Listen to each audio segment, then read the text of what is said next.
Hi friends, എല്ലാവർക്കും ഷാനി വ്ളോഗിൻ്റെ പുതിയ വീഡിയോയിലേക്ക് സ്വാഗതം. ഇന്നത്തെ വീഡിയോയിൽ നമ്മൾ യൂഫോബിയ ഇനത്തിൽപ്പെട്ട എഡിലാൻഡസ് എന്ന് പറയുന്ന ഈ ഒരു വെറൈറ്റിയെക്കുറിച്ചാണ് ഇന്നത്തെ വീഡിയോ.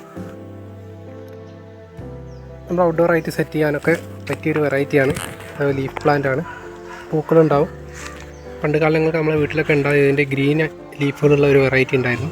ഇതൊരു വാരിഗേറ്റഡ് ആയിട്ടുള്ള ഒരു വെറൈറ്റിയാണ്. ഇതിപ്പോൾ നമ്മളൊരു ബോർഡറായിട്ട് ഷെയ്ഡായിട്ട് നമ്മൾ വെച്ച് കൊടുത്താണ്.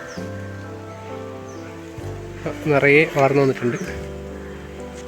ഇതിൻ്റെ കട്ടിങ്ങുകൾ നമ്മൾ മുറിച്ച് നട്ടാലും നമുക്ക് ഇതിൻ്റെ തൈകളാക്കി എടുക്കാൻ പറ്റും. ഇത് നമ്മൾ മുറിച്ച് കൊടുക്കുന്നതനുസരിച്ച് ബുഷിയായിട്ട് മാറുകയാണ് ചെയ്യുക. നമ്മൾ തണ്ടുകളൊക്കെ ഇടയ്ക്കൊന്ന് മുറിച്ച് കൊടുക്കാറുണ്ട്. ലീഫുകൾ അഗ്രഭാഗത്ത് ഇതേപോലെ പിങ്ക് ഒരു ലൈൻ വരുന്നുണ്ട്. അപ്പോൾ കൂടുതൽ ഭംഗിയായിരിക്കും. നല്ല വെയിലത്താണ് ചെടികൾ നിൽക്കുന്നതെങ്കിൽ ഇതേപോലെ നല്ല ഷെയ്ഡ് ഈ ലീഫൊക്കെ കിട്ടുന്നതാണ്. പല പ്രത്യേകതകൾ ഈ ചെടികൾക്കുണ്ട്. ഇതിൻ്റെ തണ്ടും ലീഫുകളൊക്കെ തന്നെ നമ്മൾ വേനൽക്കാലത്ത് ഈ ചെടികൾ നനയ്ക്കാതെ തന്നെ ഈ ചെടികൾ പിടിച്ച് നിൽക്കുന്നതാണ്. അപ്പോൾ വളരെ കുറച്ച് നനച്ചു കൊടുത്താൽ മതി.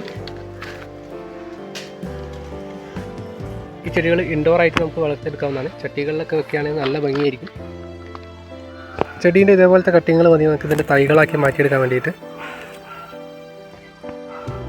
ചോട്ടുന്ന ഇതേപോലെ പുതിയ പുതിയ തൈകൾ വന്ന് ചെടി ബുഷിയാവുകയാണ് ചെയ്യുക. ഇത് നമ്മൾ കട്ട് ചെയ്ത് കൊടുത്തിട്ടുണ്ടെങ്കിൽ ഒന്ന് സ്പ്രെഡായിട്ട് വളരുകയും ചെയ്യും.